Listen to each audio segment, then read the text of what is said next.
Welcome to the Multiplayer Podcast, Bonus Round. We're a video game podcast where we review a new game each week, and we're going to do something a little different for this midweek episode. It's the middle of COVID-19, and we wanted to spread a little cheer and go over lists of our favorite quarantine games. Are you guys ready? Oh, I'm My ready, list Todd. is better than your list. That's all I'm going to say. No, it's not. I didn't know it was a competition. It's always a competition, Paul. Always. All right, well, I think mine's the best. All right, something I think we need to call out at the beginning here is like, what approach did you guys take to whittle down all these games that we play into a list of 5? So my list, I tried to go through games that I have played that are maybe not as well known, or are games that have really left an impression on me, that people should play if they haven't played it, because they have the time to do it. They have the time to look into some other games. So my list is going to focus on maybe some lesser known games that are really awesome. Yeah, when we talked about putting together a list of a top 5, I know that we normally talk about multiplayer games on the Multiplayer Podcast, but since we're doing a bonus one, I kind of felt like this was my chance. So my games are actually more single-player focused, and they can use lots of game time. So during quarantine, if you're looking for something to do, or if you need a very immersive game that you can kind of lose yourself in, that's kind of what I based mine around. So that's kind of the structure of my 5. What about you, Todd? That's a little similar to mine. I did a variety, so like games that will hopefully make quarantine a little bit more fun with your friends and family, especially with like social distancing. So like games that will work with that with like family members. A couple games that I haven't played it in a long time and I would love to jump back into, and then a game that like I just want to sink all the available time I have into it. But we'll get to that when we get to my list. Who wants to go first? Ooh, me. All right, Josh. Oh, yes. All right. First on my list, this is actually the only multiplayer game that I have on my list. The rest are single player, so I kind of went Paul's route on a lot of these. But first up, in no particular order, by the way, is a game called Remnant from the Ashes. You guys have heard me tout this game to you both. I really want you guys to pick this up and play it. The best way to describe this game is Dark Souls with guns. So if you are a fan of the Dark Souls games, if you like hard combat, this game is for you. It's a very, very well done game. It is third person. It's a shooter. It has amazing boss fights like you would expect in like a Dark Souls type game. There is progression. There's a slew of weapons, a slew of abilities, and it is great as a multiplayer game. I can't recommend it enough. I'm honestly hoping that we'll talk about it on our main podcast at some point. But check out the videos, check out the gameplay. It's great. A lot of people have not heard of it, but honestly, I can't recommend this game enough. It's super fun. Todd, do you think this is just Josh trying to get us to buy this game? Yes. I think it is. He's trying to get the fans to write in, Yes. to do a letter campaign. Write in, fans. So that we'll finally review this game. Right You've in. been mentioning this since day I'm telling one. you, there's a reason why. You know what? The worst thing is, I'm finally going to wear you guys down. You're going to get it, and one of you is going to hate it, and then I'm going to be heartbroken, and I will cry. How many people can play it at once? 4, I believe. At least Okay. 3. At least 3, but I think 4. I don't know. I've never had enough people to try it. I know you can at least do 2, because that's how I played it. All right, Paul, what do you have? All right, so for my first one on my list, it actually is my all-time favorite game, and that's Mass Effect 1. Now, have either of you guys played Mass Effect 1? Of course. Uh-uh. Oh, what? Okay, I Josh said, has. of course. And then Todd's like, no. Of course. Yeah. Yeah, I thought Josh might have played it.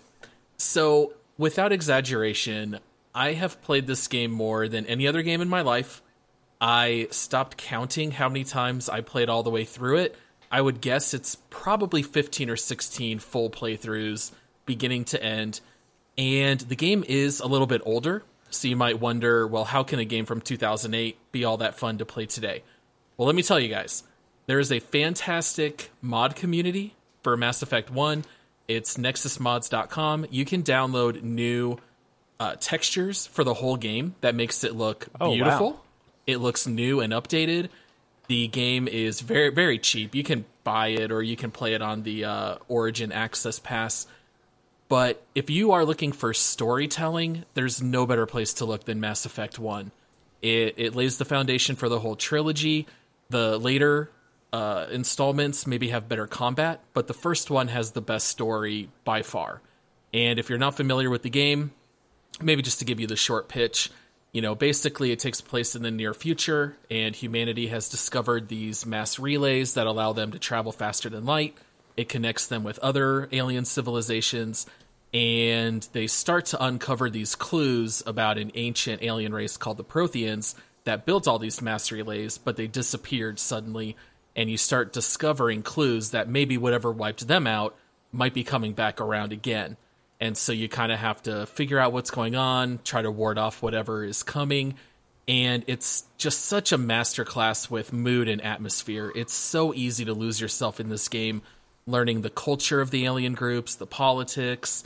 It's incredibly fun. I'm not even a big sci-fi guy at all, and yet I love the storytelling in this game. Plus, you get to make a lot of choices in the game, either good or bad, and there's nothing funnier than playing Renegade Commander Shepard, where you are just a complete jerk to everyone you run across. You slap women, you punch people randomly in the face.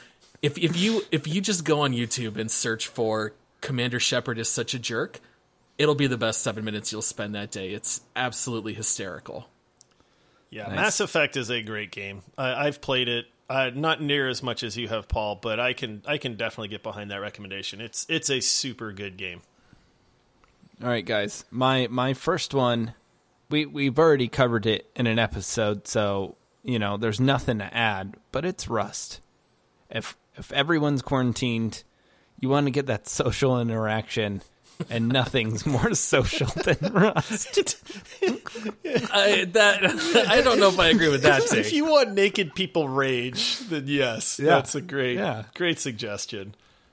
I mean, we already covered it. If you haven't listened to the Rust episode, go back and listen to the Rust episode. It's one of my favorite episodes. But yeah, it's a great game. A lot of multiplayer, a lot of time to sink into it. It's perfect in quarantine because when you play the game, you have to sink a couple hours to get that initial base up. And so right now, if you can set aside 2 or 3 hours, it'll give you a great head start in Rust. So I think that's a great pick. Yeah, and after that, they'll be hooked anyway. So yeah, Yeah, that's true. All right, Josh. my next game. This is Paul. I know you've heard of this game. Todd, maybe not. But this game is awesome. It's a different genre than anything that we've talked about, but it is called The Witness. Okay. The Witness is a phenomenal puzzle-based game, and every now and then I dabble in puzzle games. I don't really like a lot of them. But I remember seeing reviews on this one, and they kind of were really blowing me away. The art style is very, very colorful and pretty. But even if you're not a fan of puzzle games, this game is great. It gives you clues on how to solve the puzzles by looking around the environment. So it kind of teaches you, and then it expects you to take that knowledge and be able to use it a little bit later on. So the puzzles are vastly, vastly different. Sometimes they're visual puzzles where you have to align shadows from tree branches to solve something. Sometimes they're audio puzzles where you have to listen to the chirping of the birds or something like that. So it's all very, very subtle, but it's definitely something you can sink a lot of hours into. And once you start playing, you've never played a game like this. Honestly, it is amazing. Plus we got, it's quarantine, got to keep the brain sharp. So, it's definitely a good brain workout there as well. But again, if you're not familiar with it, watch a little bit of the gameplay. It's super fun. I'm not a big puzzle game guy, but this one really caught me off guard.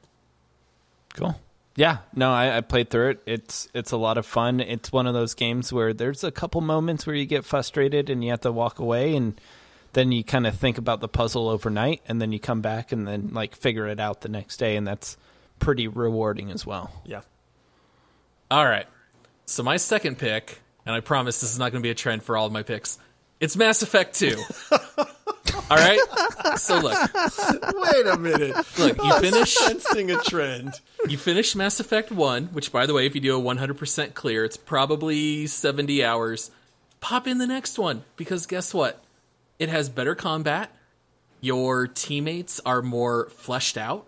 You get these amazing loyalty missions with your teammates. And my all-time favorite video game character is named Morden, and they get introduced in Mass Effect 2. It's incredibly fun, and the only thing that I'll say about Mass Effect 2 is that over the course of the game, you get used to all of your squad mates, you know their strengths and weaknesses and how they operate, and in the very final mission of the game, you're laying out a battle plan for how you're going to attack the collectors, and there's all these different jobs everyone has to do, and you get to choose what squad mate does what.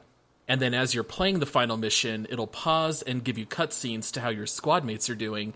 And if you have played enough where they're loyal and you know how they operate, and if you've picked the right connections, then they'll be successful in their missions. And if you didn't, then you'll have to watch in horror as your squad mates die terrible deaths if you've put them in a position where they can't succeed. So that mission, I remember never seeing anything like that in a game, and I just really loved it. Thought it was incredibly fun. And it's the most polished game BioWare ever put out. So Mass Effect 2, could not recommend it higher. I bet I can guess Paul's number 3. I don't play sequels. Don't play sequels? I'm just kidding. All right, Todd, what you got? All right, mine is a game that's fun for the whole family. Jackbox Party Pack. I like 6. You know, it has a lot of fun games. We've played it with our wives and with other friends, and we had like probably 10, 12 people on, and we just played as a really large group. Everyone signed into Zoom, and we were just able to screen share, and it was so much fun. Yeah, I mean, it's honestly the next best thing is than like hanging out at someone's house. Like, we can't do that right now, so this is like a good way to try and get some of that like connection. Yeah, you actually like posed this idea to everybody, and it was awesome. We had a lot of fun. So I agree. As a quarantine game, if you're needing social interaction, it's a great suggestion. And you can play this with your parents. Like, so I played this with my parents, and all they had to do is download Zoom, and like they know how to do that, and then they play on their phone. There's nothing they really have to install. There isn't anything like that. Like, they just play on their phone, and it's super easy for them to pick up as well. The only thing that I'd throw in there is I can highly endorse all the party packs. I think Todd mentioned liking 6 the most. I have a soft spot for 5, but all of them have excellent games that you can play. Yeah. All right, Josh. All right. Moving on. Subnautica. This game caught me off guard. It is a survival-based game, but which I don't normally like a whole lot. But this game caught me off guard. It got good reviews. I checked it out. It takes place exclusively underwater in the ocean. What I love about this is there is kind of a story to it. You discover that more and more. But what's really, really cool is as you get deeper and deeper in the ocean, you think, okay, I can't go any deeper. And then you wind up going deeper still. And once it just blows your mind. So I can't recommend it enough. If you have not played it, it is well worth the time to pick it up and play it. Yeah, I haven't played it, and that's actually a game that I've been looking at getting into. I normally play multiplayer games, but yeah, Subnautica is a game that I've heard a lot of really good things from a lot of different people. Yeah, I don't want to rain on Josh's parade, but I didn't like Subnautica. But to each their own. It's a very immersive game. How dare you slander my list? Sorry, Josh. All right, the next one that I have on my list, I know that you might think this is like, low-hanging fruit for me because I'm picking these like blockbuster games, but Red Dead Redemption 2. Again, this is following through with my theme of these games that you can sink a ton of time into. They're very immersive. And Red Dead Redemption 2 has such a great story, especially if you've played the first Red Dead Redemption. But even if you haven't, you can jump straight into 2, no problem. It's a prequel. And I think what really caught me off guard is the moral journey that you go on with Arthur Morgan. Like, when you pop into this game, he's undoubtedly this, like, hardened outlaw. And I was really surprised at such a soft spot that I had for him by the end of the game. I was really surprised at the emotional response. But you can do so much in this game, even after you finish beating it. You can go do all the hunts. You can just play poker. You can just explore the cities.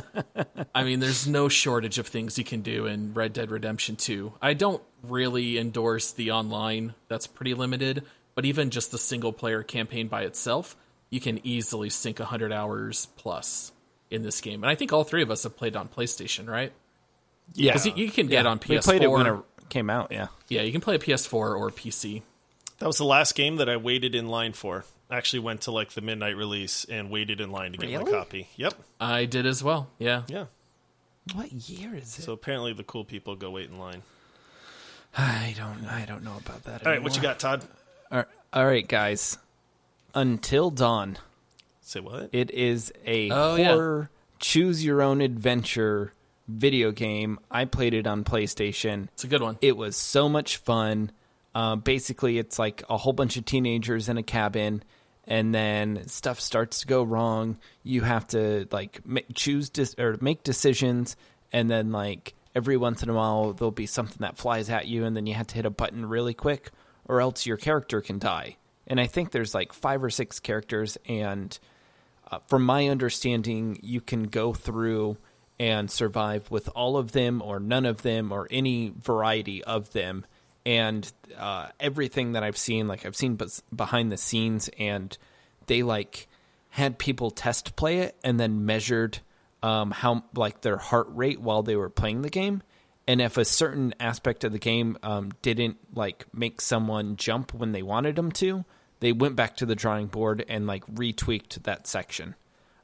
So every playthrough you do will be different, and it's just a lot of fun. Like when I played it, it was my wife and I, and we treated it just like a movie night, because that's almost how it is. It's like a movie that, like, when you say like don't go in that room, you actually have that choice to do that in this game, and it's hilarious and awesome and terrifying. I've never heard of this game, so it's I a might lot have of to fun. pick it up. Is it available on PC or is it PS4 only? Or I think it's PS4. I don't know about Xbox. I'm pretty sure PS4 only, but that's one that I kind of forgot about. But it's a great game. It's a lot of fun. Yeah, well, good. I might actually have to check that one out, Todd. All right. Okay, so next up for me is a great game. It's called Everspace. So this harkens back to the days of like X-Wing versus TIE Fighter and these space combat games that were just absolutely phenomenal back in the day. There's been a lot of space combat games throughout the last decade or so, but this one really hits all the right chords for me. It's a roguelite kind of game, so when you make a run, if you die, you start all over again. There is a little bit of progression with any kind of roguelite game. You get to kind of keep some upgrades for your ship and stuff, but the graphics in this game are phenomenal, man. For a space game, they're absolutely beautiful. The space combat is perfect. There's a lot to do in this game. If you have not checked it out, definitely do yourself the favor and check it out. The first one was so successful that they're actually making a second that is going to be an open world, almost like space MMO, Oh, nice. Yeah, it looks great. This is one game I'm going to be super pumped for. But, yep, Everspace. If you haven't ever looked into it, definitely do yourself a favor. Take a look. Even if space games aren't really your genre, I think everybody would find something to like in this. Cool. What you got, Paul?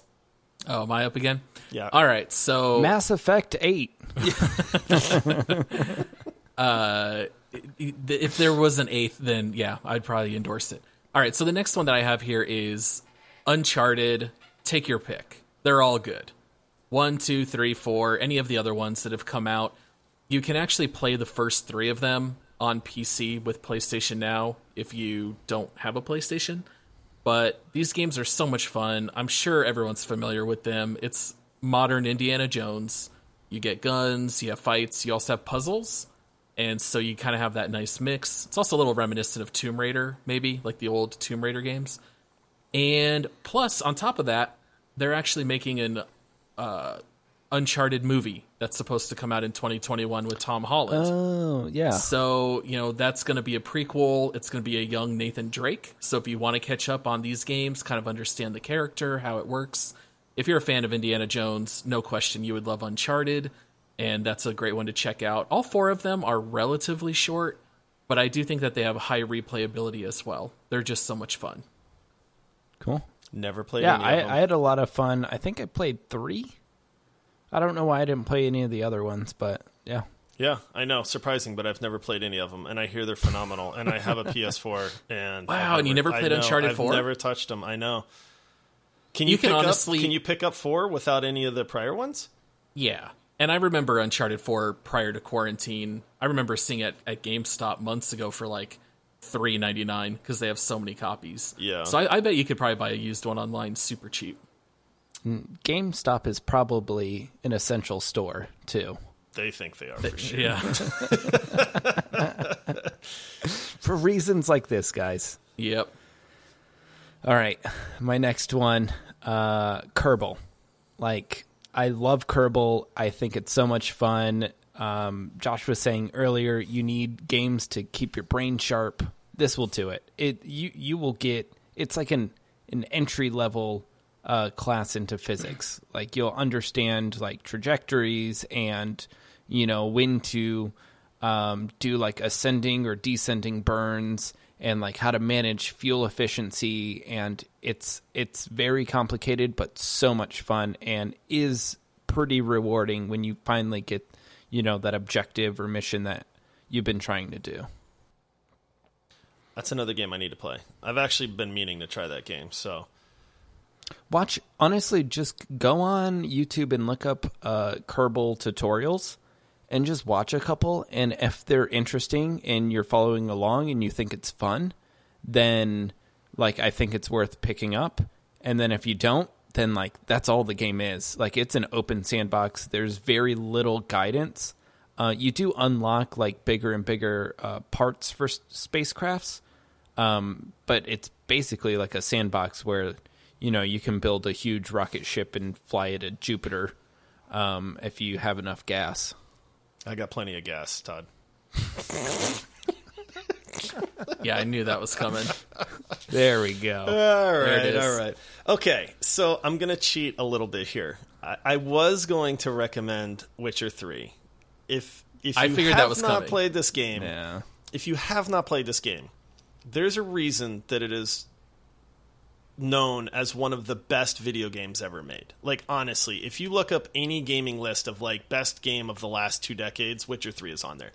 However, I'm not putting it on my list because I'm trying to go for lesser known games.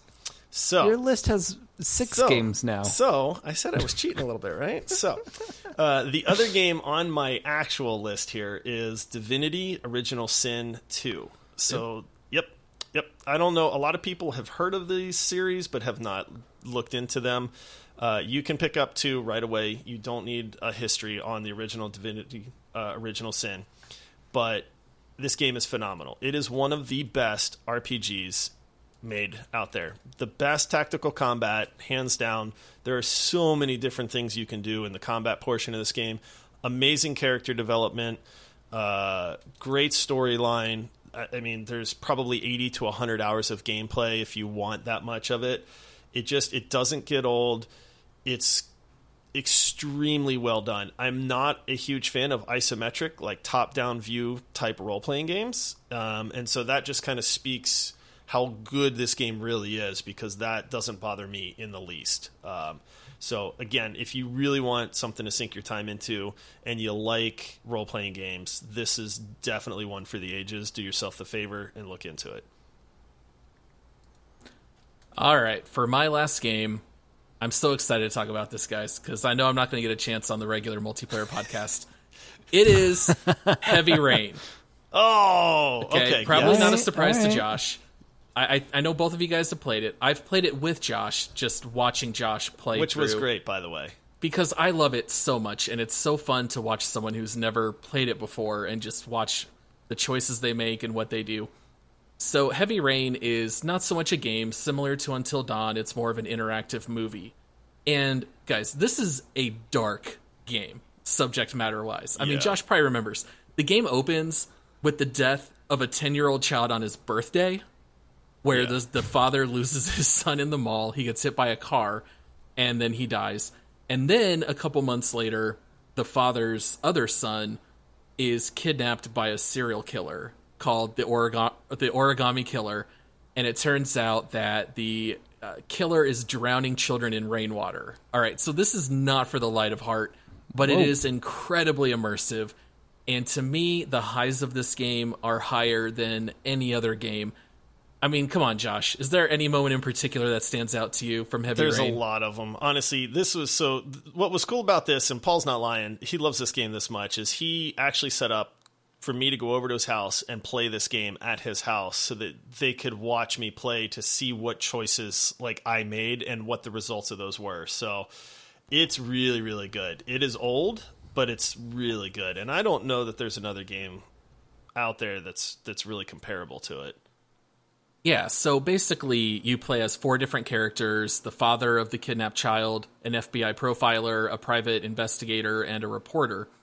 And what's interesting is that the killer is actually leaving clues for the father, and if you complete certain tasks, then you'll learn part of the address of where your son is being held. And the one that really sticks out to me is that there's a camera set up that's streaming to the web, and you have all these tools around you, and you have to chop off one of your fingers. And then if you do it, they'll give you part of the address. And so me and my friend Andrew, who've played through this game multiple times, we just think it's so funny. You can do all these things, like you can put a leather strap in your mouth and bite down on it. That way he doesn't scream as much. But we don't do that. We let that go, and we go for the scissors. And he just takes these scissors to his hand, and he's like, ah! And he's just screaming bloody murder for like 2 minutes while he's cutting through with scissors.